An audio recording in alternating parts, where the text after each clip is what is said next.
मीठी चिकनी चुपड़ी बातें करती है इधर आकर, और हम उनके झांसे में आकर जो उनकी मिलिट्री और आईएसआई कर रही है उसको बिल्कुल नजरअंदाज करते हैं। कब तक कर सकते हैं?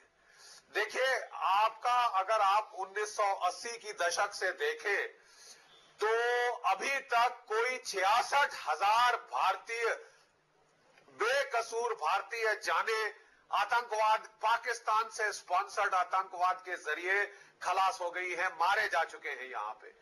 लेकिन यहां है कि हमारी कोई टॉलरेंस की सीमा नहीं, हमारी बर्दाश्त की कोई हद नहीं है। और सबसे दुख यह होता है कि जब हम पॉलिटिक्स खेलते हैं, आतंकवाद जैसे गंभीर विषय के साथ जब आप पॉलिटिक्स खेलते हैं, अब जैसे जम्मू कश्मीर में ये जो स्टेट की गवर्नमेंट की जो डिमांड की armed forces special power act हटा दिया जाए, बिल्कुल सही बात है। टाइमिंग इससे ज्यादा खराब बिल्कुल सही कह रहे हैं। जल बख्शी, एक सेकंड में आपके पास लौट रहा हूं, बहुत इंपॉर्टेंट पॉइंट आप उठा रहे हैं। एक सेकंड में आपके पास आ रहा हूं। संबित पात्रा, आपको भी लगता है, जैसे गणेश जी भी कह रहे हैं कि कड़ाई का जो कड़ा रुख अपनाना है उसकी शुरुआत कहीं ना कहीं करनी पड़ेगी। शायद बीजेपी भी ये नहीं कह रही है कि आप जंग का ऐलान कर दीजिए, फौजी कार्रवाई करिए, लेकिन थोड़ा कड़ा संदेश आपको देना पड़ेगा। जनरल बख्शी भी यही कह रहे हैं, पाकिस्तान को थोड़ा प्रेशर महसूस तो हो। देखिए, मानक एक बहुत महत्वपूर्ण विषय है। कूटनीति में जरूरी नहीं कि आर्म्स के साथ ही युद्ध किया जाए। कूटनीति में अगर युद्ध एक एक्सट्रीम एंड है तो कूटनीति का एक सॉफ्ट एंड भी होता है, जिसमें आपको अपना बॉडी लैंग्वेज इस प्रकार से प्रस्तुत करना पड़ता है। जैसे आप याद कीजिए, 9/11 के पश्चात अमेरिका ने पूरे विश्व में अपने आप को दिखाया था कि जग के नहीं, हम नहीं सहने वाले, आप हम पे आक्रमण करेंगे तो हम जवाब देंगे।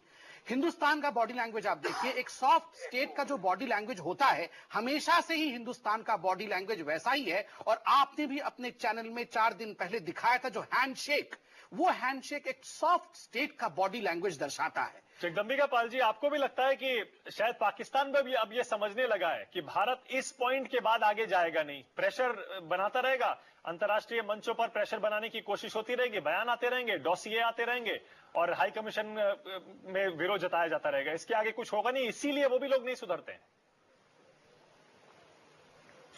नहीं, देखिए, जिसको आपके एक्सपर्ट कह रहे हैं कि भारत को सॉफ्ट स्टेट समझने लगे हैं, देखिए ये दोनों दो चीजें हैं। पाकिस्तान में एक तो सरकार है, दूसरी पाकिस्तान में एक आईएसआई और आर्मी और आतंकवादियों का या टेररिस्ट का एक नेक्सस है।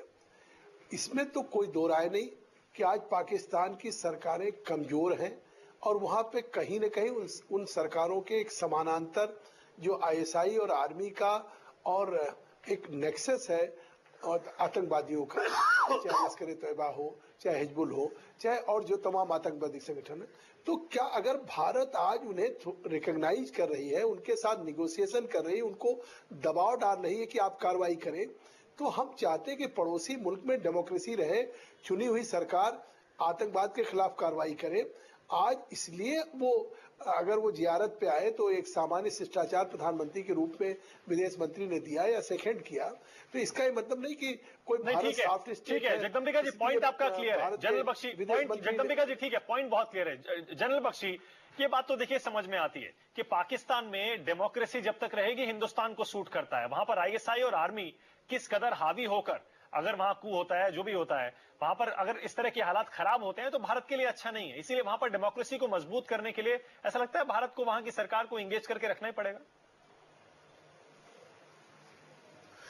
देखिए, जरूर हम चाहेंगे कि वहां पे प्रजातंत्र का वहां बहाल हो, लेकिन जिस प्रजातंत्र का कोई नियंत्रण नहीं अपने मिलिट्री आईएसआई कॉम्प्लेक्स के ऊपर, बिल्कुल जो आपकी पाकिस्तान की फॉरेन पॉलिसी है, सिक्योरिटी पॉलिसीज हैं, वो रावलपिंडी के जनरल हेडक्वार्टर में बनती है और उनके शांति चाहने का, पाकिस्तान के लोगों का, आवाम का शांति चाहने का एक्चुअली देखा जाए बहुत कम मायने निकलता है।